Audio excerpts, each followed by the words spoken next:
Queridas irmãs, queridos irmãos, que a paz de Jesus esteja conosco, hoje e sempre, o nosso doce Rabi da Galileia, abençoando esse nosso encontro e fazendo-nos aprender um pouco mais dos meios de seguir os seus caminhos de amor e de luz. Para iniciar a mentalização, para criar um bom ambiente, antes da nossa prece, vamos começar com uma lição vinda da Agenda Cristã, psicografado por Chico Xavier pelas mãos de Chico Xavier, por André Luiz, em 1947. É a lição 26, Se Você Deseja. Se você deseja ser cristão efetivamente, perdendo, vencerá na batalha humana. Cedendo, obterá os recursos de que precisa. Trabalhando, conseguirá a felicidade própria. Perdoando, edificará em torno de si mesmo. Libertando, conquistará os outros. Suportando, resistirá na tempestade. Renunciando, ganhará tesouros imortais. Abençoando, salvará muitos. Sofrendo, terá mais luz. Sacrificando-se, encontrará a paz. Suando, purificar-se-á. Amando, iluminará sempre. Pai amado, Jesus Mestre querido, obrigado por estarmos aqui mais uma vez em torno das lições que nos são trazidas pelas mãos amigas de nossos amigos espirituais, com essa doutrina espírita a nos orientar, a nos iluminar, mostrando os caminhos de Jesus, caminhos que devemos seguir para alcançarmos o nosso crescimento, a nossa melhora, enfim, para sermos melhores a cada dia. Agradecidos por essa oportunidade, por estarmos aqui reunidos, pedimos permissão para iniciar nossos estudos de hoje, dizendo: graças a Deus e graças a Jesus. Que assim seja. Irmãos queridos e irmãs queridas, é justamente sobre paz de Jesus a nossa lição hoje. Nós vamos extrair mais uma vez do livro Palavras de Vida Eterna a lição número 57, que trata de Jesus e paz. Emmanuel escreveu esse livro em 1964 pelas mãos de Chico Xavier e tinha como propósito nessa obra procurar o sentido dos ensinamentos do mestre usando as chaves da doutrina espírita que nos foi legada por Kardec. Portanto, ele nos convida, entrelaçando atenção e pensamento, sem outros credenciais que não sejam as necessidades de nossos corações, para ouvirmos as lições claras do Mestre, lhe pedindo ao Mestre que tenhamos o necessário entendimento. E é assim que nessa lição que fala de Jesus e paz, que nós vamos refletir hoje, orientados por Emmanuel e outras lições dos amigos espirituais que nos deixam uma obra tão vasta, com tantas lições, nós vamos refletir um pouco sobre a paz de Jesus. Esse trecho que nós vamos ver está registrado em João, no capítulo 14. E imediatamente após Jesus falar do advento do Consolador, Consolador que ele prometeu que viria, que nós estudamos muito, entendemos ser a doutrina espírita, Jesus disse: deixo-vos a paz, a minha paz vos dou, deixando claro que ele, Jesus, nos estava dando a paz dele mesmo. Só que faz muita questão de esclarecer logo em seguida, dizendo: não vou lá dou como o mundo dá. Ou seja, após prometer a vinda do Consolador, Jesus nos dá a paz dele, mas não é a paz que o mundo nos dá.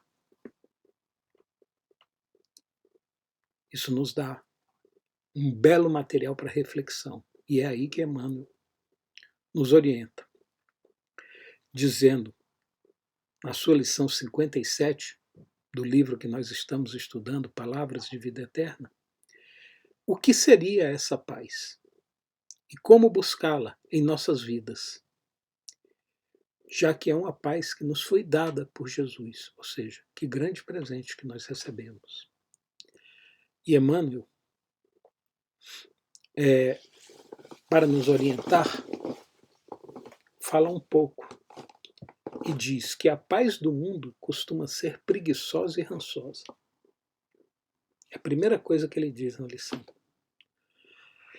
Ué, mas o que seria a paz do mundo diferente da paz de Jesus, então? Quem está mais em paz? Por exemplo, vamos raciocinar aqui. Você, na tranquilidade de uma bela praia, com um clima sereno, aquele céu claro, mar calmo, ou uma dedicada trabalhadora, como a irmã Dulce, por exemplo, em um hospital atendendo com carinho e desvelo os pacientes necessitados. Onde está? Quem está com a paz de Jesus? E Emmanuel continua na nossa lição, depois de dizer que a paz do mundo costuma ser preguiçosa, ele diz: a paz do espírito é serviço renovador. A primeira, a paz do mundo, é inutilidade. Já a paz de Jesus, a segunda, é proveito constante. Ou seja, quando nós estamos na paz de Jesus, nós estamos em serviço renovador, tendo proveito constante das nossas atividades para o progresso do mundo e nosso mesmo. E indo um pouquinho mais a fundo nesse conceito da paz de Jesus, já que Emmanuel disse que ela é uma paz de serviço renovador e de proveito constante, a gente tem que começar a refletir. Mas como vivemos assim, no serviço renovador e num proveito constante? Vamos pegar algumas dicas de como fazer isso. A primeira delas, a gente encontra no Evangelho segundo o Espiritismo, na última das instruções do Espírito de Verdade, lá no capítulo 6, que fala justamente do Consolador prometido, dizendo que o Espiritismo veio como o Consolador prometido de Jesus. E o Espírito de Verdade, nessa última mensagem,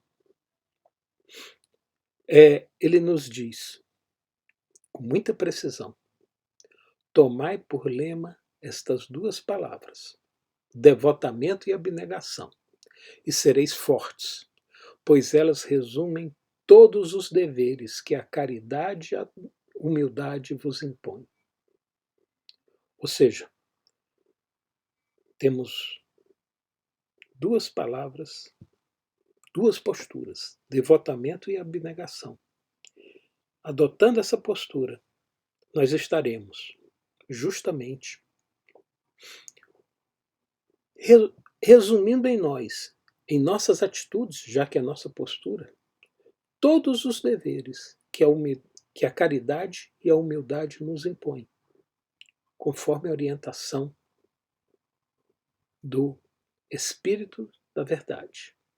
Ele diz mais: o sentimento do dever cumprido, já que nós estamos dedicados com devotamento e abnegação, o sentimento do dever cumprido vos dará a tranquilidade de espírito e a resignação. O coração se tranquiliza, a alma se acalma, e não há mais desânimos, porque o corpo é menos atingido pelos golpes recebidos no caminho da vida, quanto mais fortalecido se sente o espírito. E para reforçar sua visão de paz de Jesus, tendo já essa primeira introdução do que veio nos dizer o Espírito de Verdade no Evangelho segundo o Espiritismo, nós podemos voltar um pouco mais na lição de Emmanuel hoje, onde ele extrai várias lições de Jesus para nos mostrar o que significa devotamento e abnegação. E diz Emmanuel, para vermos o exemplo que nosso Divino Mestre nos deixou. Diz ele que lares humanos negaram-lhe o berço, começando lá na sua infância. Mas o Senhor revelou-se em paz na estrebaria. Herodes perseguiu-lhe, desapiedado, a infância tenra. Jesus, porém, transferindo-se de residência, em favor do apostolado que trazia, sofreu, tranquilo, a imposição das circunstâncias. Indo um pouco mais além, já na vida apostólica de Jesus, diz Emmanuel, negado pela fortuna de Jerusalém, Jesus refugiou-se, feliz, em barcas pobres da Galiléia. Amando e servindo os necessitados e doentes, recebia, a cada passo, os golpes da astúcia de letrados e casuístas do tempo dele. Contudo, jamais deixou, por isso, de exercer imperturbável o ministério do amor, sempre nos exemplificando amor. Abandonado pelos próprios amigos, entregou-se serenamente à prisão injusta. Quem não lembra dessa passagem evangélica, onde Jesus sozinho foi preso. Sob o cuspo injurioso da multidão, foi açoitado em praça pública e conduzido à crucificação. Mas voltou da morte, aureolado de paz sublime, para fortalecer os companheiros que estavam acovardados e ajudar os próprios verdugos, todos eles, a crescer, como ajuda-nos até hoje a crescermos, a nos melhorarmos, com seu exemplo, com seu amor, com sua influência, com os trabalhadores da sua seara, a nos mostrarem os caminhos do bem. Nos exemplos que Emmanuel citou de nosso mestre, nós vemos de forma muito clara dois traços evidentes na postura e ação de Jesus, que lhe deram a paz dele: humildade e caridade. Como o capítulo do Evangelho segundo o Espiritismo, que trata justamente de caridade, um deles, mas um dos mais marcantes, é o capítulo 15, que fala: fora da caridade não há salvação. Kardec nos orienta, nesse capítulo, sobre o caminho para uma vida na paz de Jesus. E diz-nos Kardec que toda a moral de Jesus se resume na caridade e na humildade, ou seja, nas duas virtudes contrárias ao egoísmo e ao orgulho. Humildade e caridade, diz Kardec, eis o que Jesus não cessa de recomendar e mais exemplificar. E no final desse capítulo, numa mensagem, uma instrução dos Espíritos, escrita por Paulo apóstolo, ele nos convida a essa atitude dizendo: meus filhos, fora da caridade não há salvação. É o ensinamento moral que contém a destinação dos homens, tanto na terra quanto no céu. Vejam bem, fora da caridade não há salvação. É um ensinamento moral que contém a destinação dos homens, seja aqui na terra como no céu. E explica Paulo: na terra, porque à sombra dessa bandeira viverão os homens em paz. Que paz? A paz de Jesus, a paz de nosso Mestre, nosso Rabi da Galileia. No céu, porque aqueles que a tiverem praticado encontrarão graça diante do Senhor. Totalmente explicado por Paulo. A conexão da paz de Jesus com a nossa postura. Uma postura que tem que buscar humildade, que tem que buscar com todo empenho abnegação, que tem que buscar com todo empenho sermos humildes e caridosos. E para deixar mais claro ainda esse lema da doutrina espírita, talvez a legenda maior da doutrina espírita, Bezerra de Menezes, um século depois da publicação do Evangelho segundo o Espiritismo, nos explica esse lema: fora da caridade não há salvação. Diz-nos Bezerra: doutor dos pobres, o médico dos pobres, Bezerra, que tanto nos ajuda. O espírita cristão é chamado aos problemas do mundo, a fim de ajudar-lhes a solução. Nós estamos aqui enfrentando tudo para tentar ajudar na solução dos problemas do mundo. Contudo, continua Bezerra, para atenderem semelhante mistério, há que silenciar discórdia e censura. Para o quê? Para alongar entendimento e serviço. Ou seja, temos que ser humildes, entender o que os outros estão falando, todas as posições, e nos colocarmos a serviço da boa causa, a serviço da solução dos problemas. E aí conclui Bezerra de Menezes. É por essa razão que, interpretando o conceito salvar por livrar da ruína ou preservar do perigo, colocou Allan Kardec no luminoso portal da doutrina espírita a sua legenda inesquecível: fora da caridade não há salvação. Emocionante, amigos.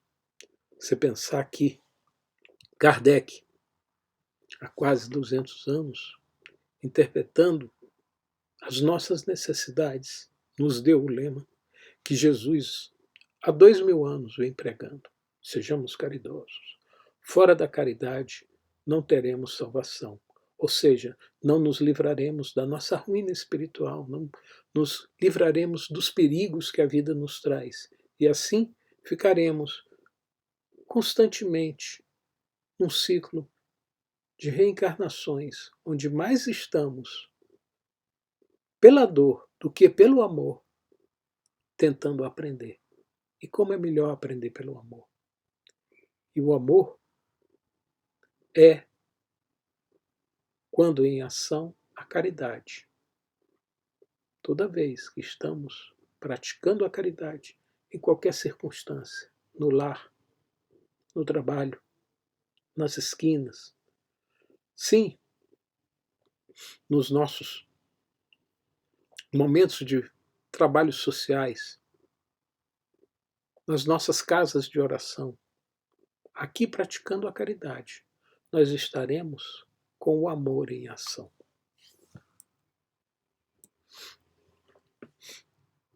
E assim, quase concluindo o que temos para falar hoje sobre esse tema tão precioso que é a paz de Jesus, dado que o dever cumprido nos tranquiliza o coração, como nós vimos lá no capítulo 6 do Evangelho segundo o Espiritismo, o dever cumprido nos acalma a alma e nos afasta do desânimo, conforme exemplificável pela incansável trajetória de nosso Mestre Jesus, que nos ensinou pelo exemplo, muito mais pelo exemplo do que por qualquer palavra. Exemplo de humildade, exemplo de caridade, como sendo o caminho que devemos seguir, nós temos uma bela definição de dever. Dever cumprido para com quem? Para com a caridade, para com o amor, para com os nossos irmãos de jornada, aqueles que estão conosco, caminhando nessa lição, nessa busca de aprendizado e crescimento. E essa bela definição de dever encontra-se nas instruções dos Espíritos, lá no capítulo 17 do Evangelho segundo o Espiritismo. Instrução dos Espíritos, feita por Lázaro. Diz-nos Lázaro: o dever é a obrigação moral, primeiro para consigo mesmo e, em seguida, para com os outros. O dever é a lei da vida. Encontra-se desde os menores detalhes, assim como nos mais elevados atos. Nós estamos falando aqui do dever moral, da obrigação moral conosco mesmo. Tudo o que nós fizermos nesse caminho, dos menores detalhes aos mais elevados atos, nós estaremos cumprindo nosso dever como sendo a lei da vida. Diz-nos ainda Lázaro, e aqui eu vou resumir a bela lição que ele deixou, e eu convido a todos a verem lá no capítulo 17 essa lição. Diz-nos Lázaro: o dever reflete na prática todas as virtudes morais. O homem que cumpre seu dever ama mais a Deus do que as criaturas, e as criaturas mais do que a si mesmo. O dever é o mais belo laurel da razão. O homem deve amar o dever, por dar esse dever, nos dar à nossa alma o vigor necessário ao nosso desenvolvimento. Sim, porque toda vez que nós temos o dever cumprido, nós estamos com o coração tranquilo, coerente com tudo que está sendo falado no Evangelho segundo o Espiritismo e na lição que Emmanuel nos traz aqui. Tendo-nos nós cumprido o nosso dever, nós vamos estar com o coração tranquilo, com a alma acalmada, vamos estar animados. Nós vamos estar fazendo o que o nosso mestre fez, que é cumprir o dever da caridade, sermos humildes. Nós vamos estar nos dedicando aos nossos próximos no caminho. É com essa bela lição que temos, então, uma forma muito clara de poder recordar e finalizar a lição que o Emmanuel nos trouxe em Jesus e Paz, quando ele nos diz, para finalizar, da seguinte forma: recorda assim o exemplo do benfeitor excelso, e não procures segurança íntima fora do dever corretamente cumprido, ainda mesmo que isso te custe o sacrifício supremo. Ou seja, o que nós vimos?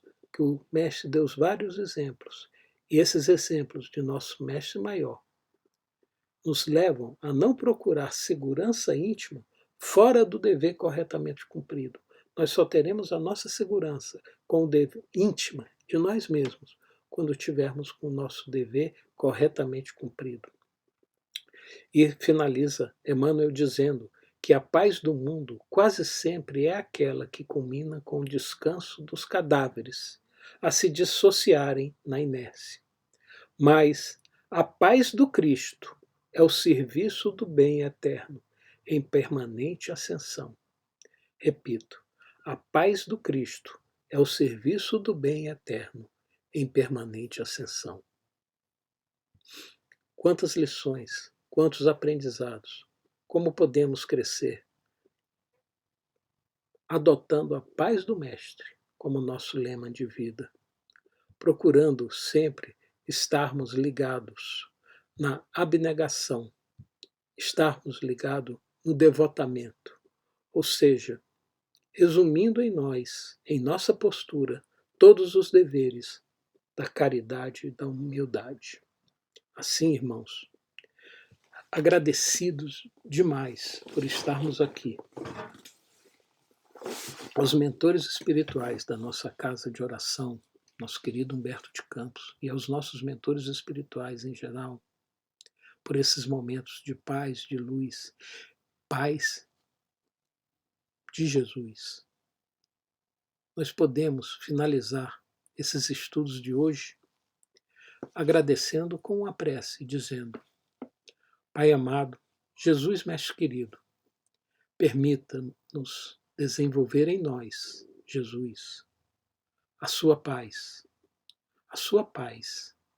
que vem de adotarmos uma postura de abnegação, de devotamento, buscando sermos humildes e caridosos em todos os momentos de nossa jornada, buscando estarmos atentos às necessidades, aos dizeres, enfim, a tudo que nos cerca com relação aos nossos irmãos, na nossa família, no nosso trabalho, no nosso convívio social, na nossa casa de oração, que possamos, Jesus amado, com a luz e a ajuda dos nossos amigos espirituais, que sempre torcem por nós, nos inspiram, nos intuem, que nós possamos, junto com eles, crescer no amor e na prática da caridade. Assim, agradecidos por esses momentos, pedimos permissão para encerrar nossos estudos de hoje dizendo: graças a Deus e graças a Jesus. Que assim seja. Obrigados, irmãos, por tudo que recebemos hoje. Fiquem com Deus. Fiquem na paz do Mestre.